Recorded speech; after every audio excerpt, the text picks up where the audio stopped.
Have you ever picked up your phone for check one message and somehow you lost 2 hours scrolling reels, notification and random videos? You are not alone. What if I told you that tiny glowing screen on your hand might be reprogramming your brain? Hey everyone, welcome back to another episode of Breathe Care Journey. Today we are diving deep into the science of how smartphone affect your brain, your memory, your attention, mood and your ability to think clearly.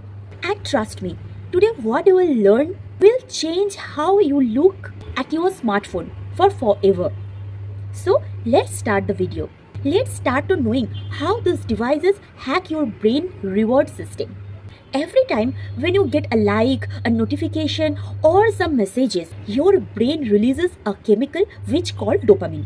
That same chemical linked to pleasure, motivation and addiction. In previous time, that dopamine we get from when we eating our favorite items or when we achieve some goals, when you go for the social gathering.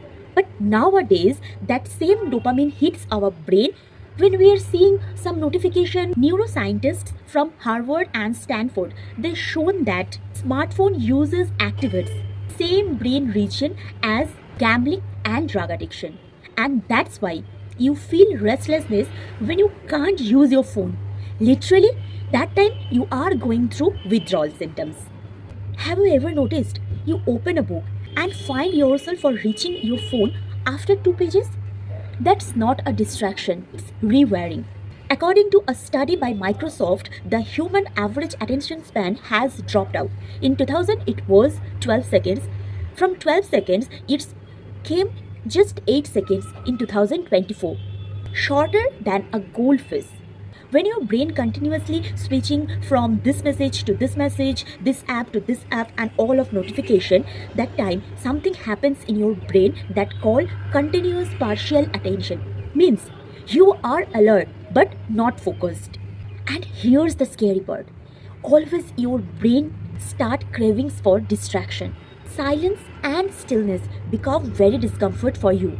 Now let's talk about very important topic, that is emotion. Why do nowadays so many people feel anxious, depressed, lonely despite being constantly connected in that social media? Because the social media apps mainly designed for to create a comparison loop. When you see the social media platform, you can see everyone's best moment. Like if you saw one video, one photo, it's edited, filtered and it is the best moment for that person.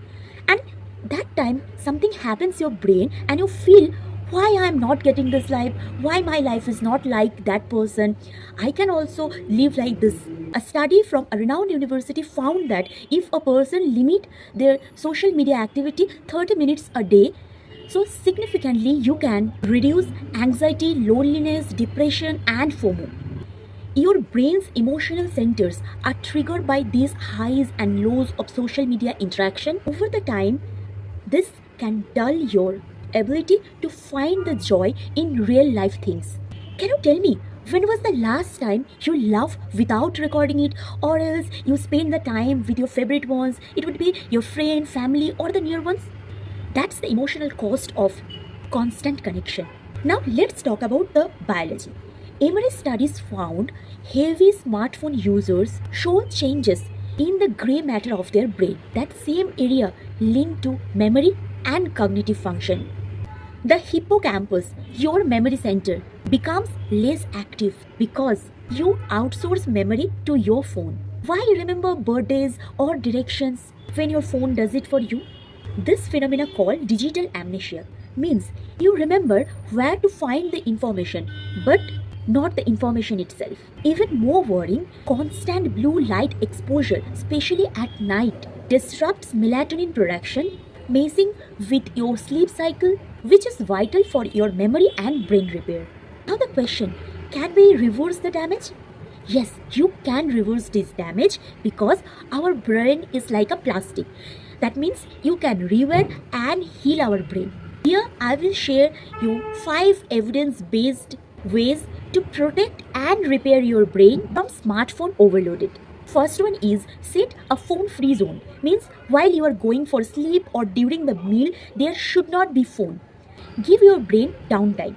Second one is schedule the uses. Means use your phone intentionally, not impulsively. Check messages at a fixed time. Number 3, use the grayscale mode. Means the colorful icon triggers the dopamine. If you're switching your screen scale grayscale mode, so you can reduce your cravings for using smartphone. Number 4, practice mindfulness or meditation. Even at least 10 minutes a day, if you practice these things, you can reduce your anxiety and you can restore focus and reduce the digital anxiety. Number 5, reconnect yourself to offline. Means meet a friend, let's go for a walk and learn a skill which is not connected for that screen time. Real connection rewires your brain positively. Like how we spent our childhood or life previously, like that we have to follow. Neuroscience call this process neuroplasticity. Means your brain can adapt the new habits. Because you only train your brain to crave for the phone. Now you are only the person who can fix it and who can train it back. At the last, I must say, your smartphone is not evil. It's just a tool. But like any tool, if you let it control you, it can reshape your mind in ways you never intended. The question is not, is my phone damaging my brain? But it is. Am I using it consciously? So starting today, take back your focus, your time, your mind. Because a healthy brain is a ultimate upgrade.